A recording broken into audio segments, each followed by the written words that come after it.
Am I the a-hole stories? Am I the a-hole for saying I won't attend Christmas if my aunt and uncle will be there, resulting in them being uninvited? When I was 17, I got pregnant and my parents kicked me out. My aunt and uncle offered me their guest room, but after a few weeks, they sat me down and said they wanted my baby.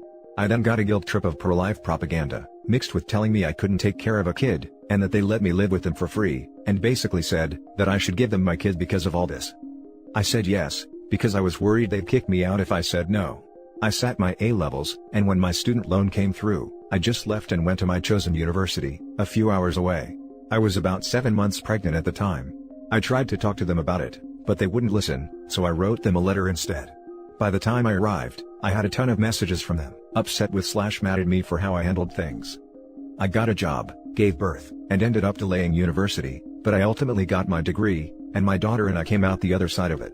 I went straight from university to a career, all based in this town a few hours from my hometown. In this time, I had in-person contact with my younger siblings, who have met my daughter, but this has only been a couple of times a year, and I have fairly regular phone calls with my grandparents, who have never met my daughter in person. I went back to my hometown once, 3 years ago, for my father's funeral, without my daughter, and I ended up getting into drama with both my mother, and my aunt/uncle, and I've not been back since, despite my siblings and grandparents encouraging me to come. My daughter is turning 7 this month. Nan said that I have to come see them this Christmas. I hesitated, and Nan asked what the issue is. I explained that I was worried I'd run into my mother, uncle, or aunt. Nan said that mom hasn't been invited to Christmas since she kicked me out, and that if my aunt and uncle were an issue, she'd uninvite them, too, as she wants to see both me and my daughter at Christmas. I said if that's how she feels then I'll do my best for us to be there. However, in the few days since that phone call with Nan, all hell has broken loose. My aunt and uncle have contacted me and said that I'm a being petty vindictive witch for getting them uninvited from Christmas, and my cousin, their daughter, sides with them saying I'm being a C for being upset with them nearly 8 years later, and using my daughter's status as the only great-grandchild and the only relative my grandparents have never met, as a bargaining chip to get my way. My siblings are torn between feeling that I should be allowed to state my feelings and that it was Nan's choice to uninvite them, and saying that I could have just left it alone, and trusted that if there was an issue, people would intervene before it got ugly, and that I should tell Nan to re-invite them and apologize to them for getting them temporarily booted. Am I the a-hole? Now for the top comments. Not the a-hole, it sounds like Nan suggested it, not you. If you don't feel comfortable around these people and your Nan knows that, she has every right to disinvite whoever she wants. And to add, Nan is an amazing lady. She clearly misses and loves OP, and sees how big of idiots her kids are and won't bow to them. Cheers to all the Nans that can see their own kids BS and are the opposite from entitled/narcissist. Give her lots of love OP. Not the a-hole. Not the a-hole, honestly, it sounds like the only reason they gave you a place to stay, was so they could essentially steal your child. They were trying to make it like you owed them and your daughter was payment. Good on you though, they and anyone who agrees with them are toxic.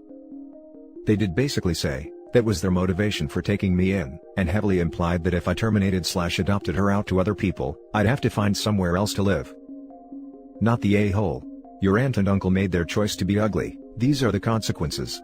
It's not like you asked Nan to uninvite them, she clearly doesn't want them there either. I wouldn't sweat this if I were you. They are totally bullying OP because Nan is unwavering. Oh, to be a fly on Nan's wall and watch her with her back up to these people, defending her granddaughter. OP is definitely not the a-hole. Now for the next story.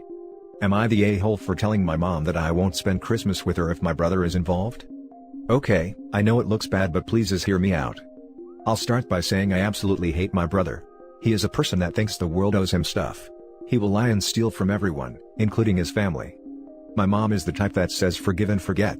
No matter what he does, she always winds up forgiving him within a few months. Then he repeats himself. My mom knows I don't follow that and have, in fact, disowned him from my life as much as possible. This year during COVID, my grandma let him and his pregnant girlfriend stay with her. They wound up trashing her house, not paying rent, and then just a month before the baby was born, stole my disabled grandma's new truck and moved out without warning. This is just the simple version, but yeah. I hate him, and I want nothing to do with him. My mom called me up today to tell me the Christmas plans and told me how much she is looking forward to having the new baby there. I tell her that I won't be coming if he is there. She tries pulling the, I'm your mother, so you and your brother should all be here. But I still tell her no. She can either have my brother, or me. I also threatened that if she tried to trick me into coming while he is there, then I will disown her as well. Not the first time she's done something like that. I won't hold it against her for picking him and the baby. I'm fine with it. I just will not be around my brother at all. Now for the top comments. Not the a-hole, you're setting healthy boundaries. Just make sure you remind your mom that you love her. Your decision has nothing to do with her and everything to do with your brother. OP, where's your grandma spending Christmas? 'Cause personally, I'd spend it with her. I reckon grandma would love that too. Definitely. There's loads more options as well. I don't get on with my sister either, so if she spends Christmas with my mother, I tend to not go, and see if my mums wants to spend Boxing Day together instead. Means everyone gets family time and all the leftovers get eaten. Not really. We don't live in the same town. So, if I don't go spend a week with her, I won't be able to have Christmas with her. I also don't have a car, so it's not like I can visit her whenever. Not the a-hole. But, as awful of a person your brother is, you shouldn't have given your mother an ultimatum. She can either have my brother, or me. I also threatened that if she tried to trick me into coming while he is there, then I will disown her as well. Not the first time she's done something like that. Just don't go, period. Spend Christmas with your grandma if possible. By the way, was it her mother or mother-in-law's truck that they stole? Did he face any consequences on that? Would you want to spend time with a person where your first instinct on seeing them is to attack them? I've already been tricked like that before into seeing him, and I won't have it happen again. Also, no, nothing could be done to my brother. It's complicated. Now for the next story. Am I the a-hole for screwing my son over, in favor of his wife? My adult son Bob is lazy, arrogant, entitled, abusive, know-it-all. I tried to parent him, but my wife always threatened to divorce me and take all the kids anytime I discipline him, lecturing, grounding, taking away privileges. I know I'm not innocent in this, but Bob has turned out insufferable. 8 years ago, Bob, then 26, married Beth, 19. They had twins right away, so I gave him a glorified job that he's still doing. I gave Beth an entry-level position a couple years later, and she quickly worked her way up. She's indispensable now. 3 years ago, I asked her to go to school to learn the technical side of the business. She's doing amazing and will even finish early. Bob didn't want Beth to go to school, but I pressured and bribed to get him to accept. I offered an extra allowance, and told him that she could help him run the company after I pass. I might be the a-hole because I lied. I have zero intention of giving him the company. Bluntly, he's incompetent. I've been grooming Beth in the background to succeed me. I'm secretly planning to retire in the next 5 to 6 years after Beth is established. Bob gave up his dream job to stay and work here. Which I know is bad. But he was expecting me to fund his career, so am I still the bad guy?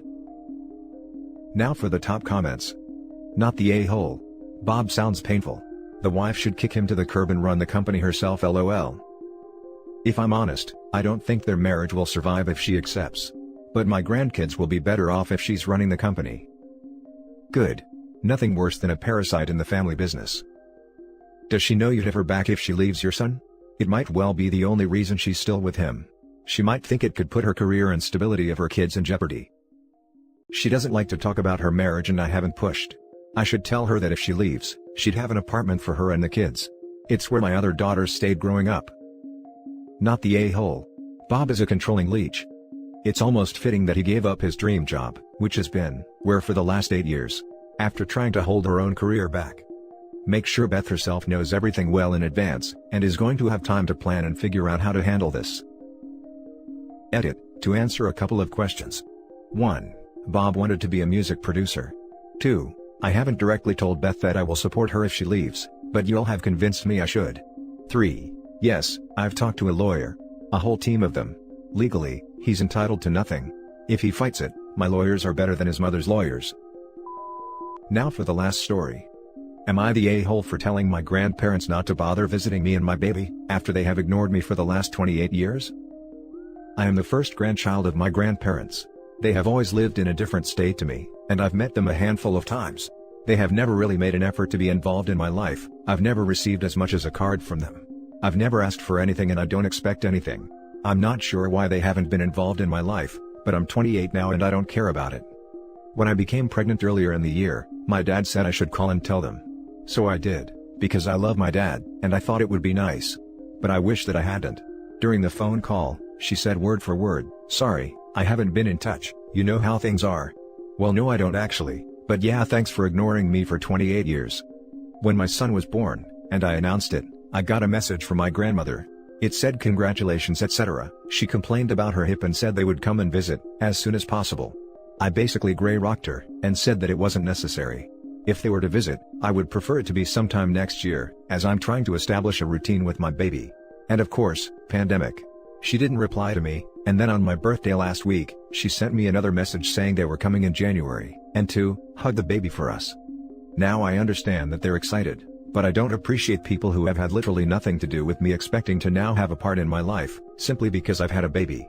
It feels fake, it feels like I'm not enough, and like all they care about, is that I've made them great-grandparents.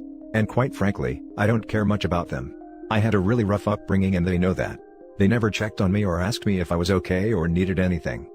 I don't feel obligated to have a relationship with them. My dad has said the way they have ignored me is BS. Should I just let them visit? Note they would not be staying with me. So, am I the a-hole for telling them to not visit me? Editor to add, I agree it's confusing that I called them in the first place. I felt kind of pressured for my dad to do it. He had asked me and then kept pestering me about it. I did it without really thinking it through and the potential consequences. I never expected her to want to visit. I regret calling them. I have 2 younger siblings from my dad's remarriage. They have gotten slightly more attention than me growing up. If they came to visit, they would have the opportunity to see them as well. When I was born, they told my father that my mother was a witch who would burn in hell, and that they hated my name. Now for the top comments. Not the a-hole. People do not deserve to see you or your child. They earn the right to be in your life, which these people did not do. Yes, and can we talk about grandparents' right? I think it's a privilege, not a right for them to visit. It's your baby. No one needs the relationship with them, especially if they are narcissistic or using you. Bottom line is, you are never entitled to visit, grandparents-wise. Not the a-hole. They've had 28 years to care. It's a bit late now. Frankly, just ignore them. Don't engage with them. Don't reply to messages or anything. If they finally manage to ask you why you've been ignoring them, simply say, "Oh, you know how it is." I agree. However, I feel like Op unintentionally opened the door to this. "Hey, for your info, I'm having a baby, but I never want you to meet it or be part of our lives," is a confusing message, and not something I'd assume from the interaction as told by OP. To me, that would be an offer back into my life that the grandparents are taking me up on. I'm not saying that the grandparents aren't a-holes for neglecting OP their entire life, or for just assuming it's okay to come in January without asking, but I do think that a follow-up conversation between OP and them is warranted, so that they get the intended message before too much headache/heartache occurs. No a-holes here. The thing is, from their perspective, they hadn't heard from you in years. You reached out and called them to share your news about being pregnant. They potentially thought that you wanted to open to the door for a future relationship. That now you're becoming a mother, you wanted to also strengthen your relationship with them. It honestly sounds like they're just trying to be nice. That doesn't mean that you have to reciprocate, but I don't see how it would harm you to meet up once, let them take some photos, and then go on with your separate lives. It just seems bizarre otherwise. Like deliberately calling someone to tell them that you don't want to talk to them. If you felt this strongly about not wanting any sort of relationship, you shouldn't have called them in the first place, regardless of what your father wanted. P.S. Old people talk about their aches and pains. It's just what they do. And that's why I regret telling them I was pregnant. And that's it for this video, guys. If you have thoughts to share, leave a comment below. Don't forget to hit like and subscribe if you like this content. I'll catch you in the next one. Good day, everyone.